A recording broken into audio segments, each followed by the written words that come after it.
teman-teman semuanya, selamat datang di channel saya, Yogo Gogo bersama saya, Yo Aswa. Apa kabar? Semoga dalam keadaan baik.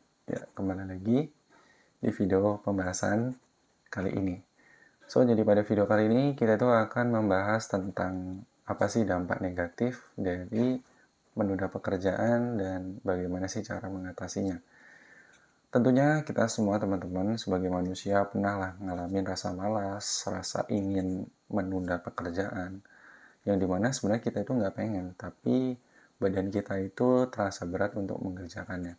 Makanya itu pun terjadi. Di sini kita akan membahas apa sih dampak negatif dan bagaimana caranya. Dan sebenarnya teman-teman, dampak dari menunda pekerjaan ini tidak hanya berdampak pada pekerjaan kita, tapi juga berdampak pada otak kita. Dan kenapa sih bisa seperti itu? Mari kita bahas lebih lanjut. Yap, kita masuk ke dampak pertama dari menunda pekerjaan ini ya. Yang pertama itu bisa membuat kita stres. Yap, kenapa bisa begitu? Pasti teman-teman pernah ngalamin kayak gini. Misalkan teman-teman lagi duduk ataupun lagi tiduran lah. Teman-teman lagi melakukan aktivitas yang dimana tidak melakukan pekerjaan. Padahal teman-teman ada kerjaan gitu. Nah, di saat sometime ya, kayak teman-teman itu terbesit dengan pemikiran pekerjaan itu. Kayak ngerasa, waduh, gue masih ada kerjaan nih. Tapi ntar lah gue kerjain nanti. Nanti saat bangun tidur lah, habis makan lah, habis inilah, itulah. Yang dimana itu sebenarnya ngebuat pikiran kita itu terbebani, teman-teman. Pikiran kita tuh ngerasa ini suatu permasalahan yang harus cepat diselesaikan, tapi kita nggak nyelesainnya. Makanya pikirannya itu terasa terbebani, dan alhasil, that's why teman-teman kadang-kadang ngerasa marah, ngerasa bad mood, ngerasa tiba-tiba capek, dan itulah penyebabnya. Oke, kita masuk ke dampak yang kedua, yaitu mengurangi kualitas dari kerjaan itu sendiri. Ya, tentunya kita pernah ngalamin ya, mengerjakan sesuatu itu mepet deadline. Yang dimana ya kita ngerjainnya secara buru-buru, secara cepat, sesingkat-singkatnya gitu kan. Ya tentunya hasilnya akan kurang optimal. Karena otak kita itu tentunya tidak bisa merangkum informasi secepat mungkin dengan hasil yang bagus. Itu dampak yang kedua.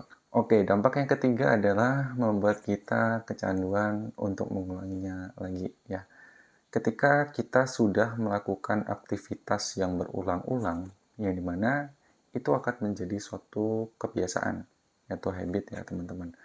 Nah, kalau misalkan habit ini nggak baik, ya tentunya ini akan berdampak buruk ke diri teman-teman di masa mendatang. Ya, tentunya otak kita kalau kita teruskan ya menunda pekerjaan,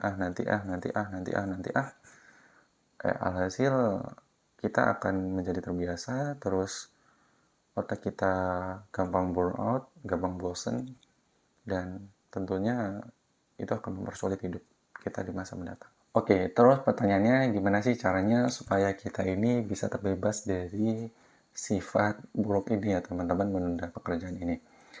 Sudah aku rangkum beberapa trik ya teman-teman yang bisa kita terapkan di kehidupan kita, yang menurut aku ini cukup true ya untuk kita terapkan.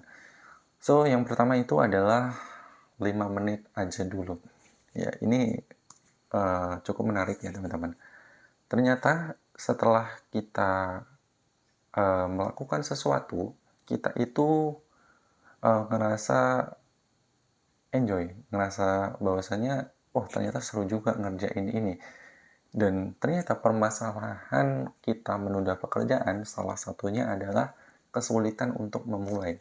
Makanya ini nama triknya aja 5 menit aja dulu.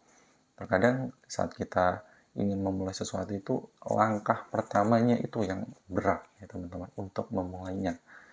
Makanya banyak orang yang kalau misalkan udah ngerjain sesuatu nih, sekiranya udah 10 menit atau 5 menit gitu, udah seperempat jalan.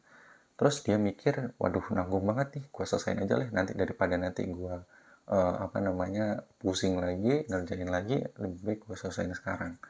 Kayak gitu. Oke, kita masuk ke trik yang kedua, yaitu membagi tugas menjadi beberapa bagian kecil. Ya, kalau misalkan sekiranya tugas teman-teman ini terasa berat banget, mungkin bisa pakai trik ini. Jadi, let's say lah, ambil contoh, kita pengen ngebuat laporan magang, laporan akhir gitu. Kalau kita mikirnya ngebuat laporan magang, itu akan terasa berat ya kan, kayak ngebuat judul, terus daftar pustaka, terus ngebuat paragraf-paragrafnya, isi, penutup, resolusi, dan itu berat, mikirnya berat. Coba kalau misalkan teman-teman memiliki deadline, let's say 1 minggu, teman-teman di hari pertama buka tugasnya, kerjain dulu bagian judul. Terus hari kedua bagian daftar isi. Bagian ketiga mulai masuk ke pembahasan pertama dan selanjutnya. So itu akan memudahkan dan meringankan pekerjaan teman-teman. Dan ini cocok untuk teman-teman yang sulit sekali ya, ataupun terasa berat ya, males saat ingin melakukan pekerjaan. Oke, kita masuk ke trik yang terakhir, yaitu namanya adalah eat the frog. Ya. Prinsipnya simpel teman-teman. Kita itu mengerjakan persoalan yang paling sulit ke persoalan yang paling mudah. Ya, kita kerjakan dulu ya, biang kerok dari masalah ini yang sekiranya paling berat, karena kalau kita sudah menyelesaikan tugas yang paling berat, tugas yang lain-lain itu akan terasa ringan dan akan terasa sebentar gitu ngerjainnya, karena biang keroknya udah hilang. So ini bagus untuk teman-teman terapin di kerjaan teman-teman seperti itu. Jadi teman-teman semuanya, yuk dari sekarang kita hilangin kebiasaan menunda pekerjaan ini, yang dimana tentunya akan memudahkan hidup kita jadi lebih tenang, pekerjaan kita akan terasa lebih mudah, dan tentunya hidup kita itu jadi lebih terstruktur ya.